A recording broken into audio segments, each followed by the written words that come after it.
Welcome to this segment of Introduction to Native Plant Gardening in Central Arizona. This segment will focus on the major pollinators of our region. This workshop series is brought to you by the Maricopa Native Seed Library, a service of the Maricopa Community Colleges. In this segment, we're going to look at pollination and why is it important, why are pollinators considered keystone species, and overview the different types of pollinators that can be found in our region. First, let's start with pollination. Pollination is a process that is part of the life cycle of flowering plants as part of the sexual reproduction life cycle. And in pollination, what's happening is pollen grain, which is a male gamete, similar to sperm, is transferred to a female part of the plant where fertilization can occur and then seed production. So pollination can occur through the wind for some types of species, such as some of the grasses, some trees, and other species. And a lot of people are familiar with that because of all the pollen in the air that can create allergy problems for many people at certain times of the year. But lots of pollination occurs not with wind, but with animal assistance. And in many cases, animals are required for pollination, or they help improve pollination rates. So pollinators are considered keystone species because they have a very outsized role in the environment and it would be very detrimental if they were lost. The impacts would be large on the environment. So they're considered keystone species. And there are several groups of pollinators, including a variety of types of insects, as well as several types of birds and mammals. First, let's talk about the bees. There's over 1,000 species of native bees in the Sonoran Desert, and you can see this list of 7 different types. These are bees that are native to our area. I've not included honeybees because they're not native, although of course they're here, they're present, and also engaging in pollination. But our native bees are often there's less knowledge about them and less awareness of them. So we're going to take a look at the seven different types. We have sweat bees, which are small. They're active year-round, and they nest in the ground. They're often either green metallic or black, and sometimes they land on people's bodies to try to get some salt.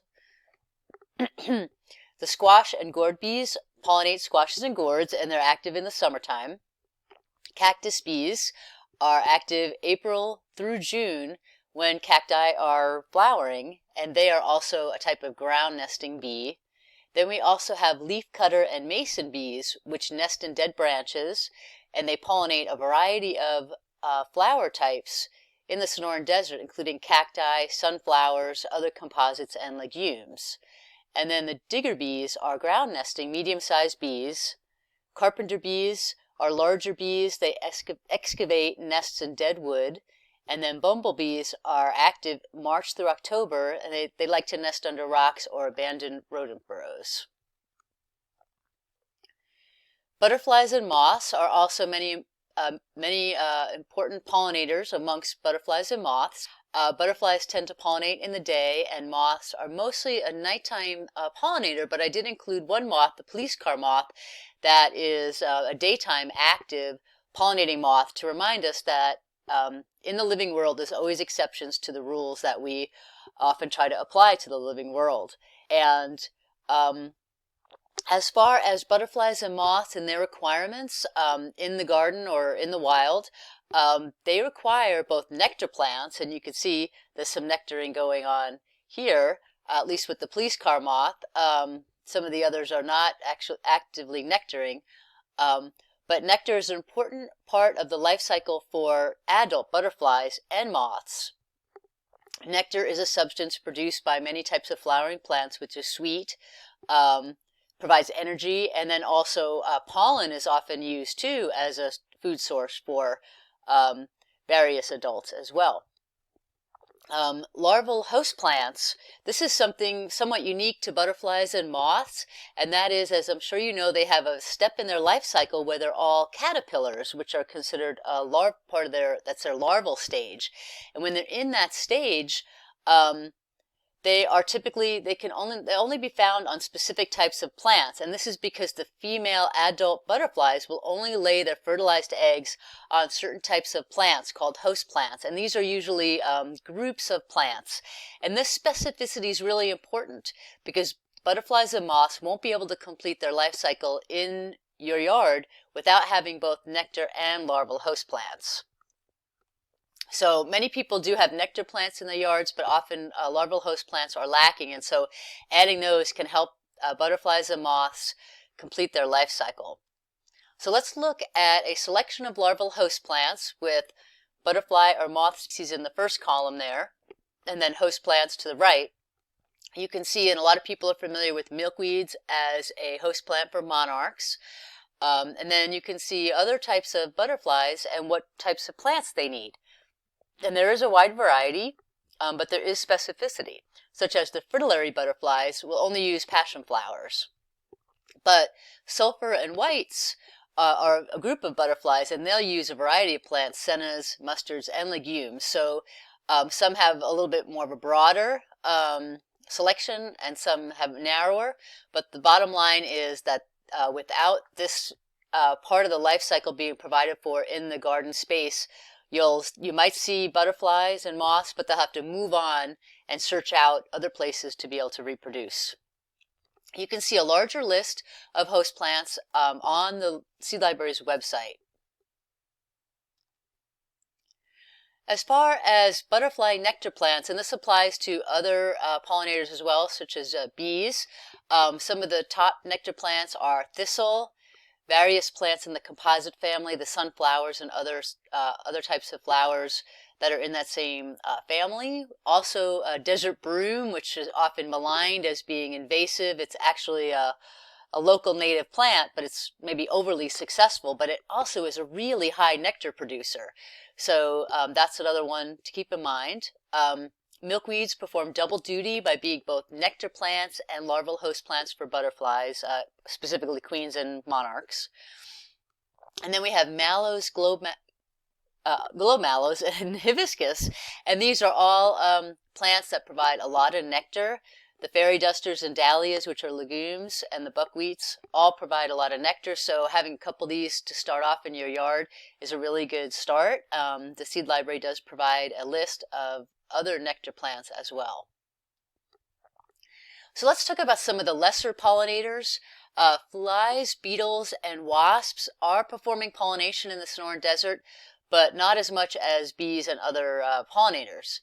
So with the flies, there's several types of flies that perform pollination. The bee flies, they are often mistaken for bees, but check to see how many pairs of wings. If they have one pair of wings, it'll be a fly, whereas bees have two pairs of wings. There's also a whole group of flies called flower flies that feed on pollen and hence perform pollination in that process as they move between flowers. And then you have various types of beetles that perform pollination. One is pictured there with pollen all over its body. And then wasps, they are pollinators, but to a lesser degree than the other insects because their bodies are really smooth, so the pollen doesn't grab on as well to them. But for figs, which is an important crop in this area, they are important for pollination, the fig wasps. So that's just an overview of some of the lesser known insects that perform pollination in our area. The hummingbirds are important pollinators as well, and specifically it's with tubular flowers and in specific colors, pink, orange, red, I guess purple as well too. And there's a list there of various plants that are attractive to hummingbirds and are hummingbird pollinated that provide a lot of nectar that they can source. You can see that it includes everything from shrubs such as tuberosa and orange bells, wolfberry. There's a bunch of shrubs listed there, but it also includes one tree, desert willow. It includes some succulents, ocotillos, and agaves, and aloes. And then there are also some that are more like ground covers, like verbena. So there's a wide variety of plants that they will use, and we'll welcome them to the garden. We do have a 20-minute video that gets into more depth about hummingbird gardening and how to provide for them in the garden space. Bats are also important pollinators. They're involved in pollination of saguaros, organ pipes, and agaves, and one in particular is actually an endangered bat, the lesser long-nosed bat, and the Mexican long-tongued bat. And what makes them good pollinators, and they're also typically night pollinators. They're pollinating some of the plants that are blooming at night. They have long tongues, which makes them really good pollinators. The long tongues can reach the pollen, and then there's hair-like structures on the tongues that allow that pollen to adhere and nectar to adhere for transfer to other plants. Listed here is a really good reference to pollinators of the Sonoran Desert, so I recommend that reference highly. And also want to remind you that we have several other segments of this workshop series available. Please find us at our website, and please contact us with any questions at our email address. Thank you.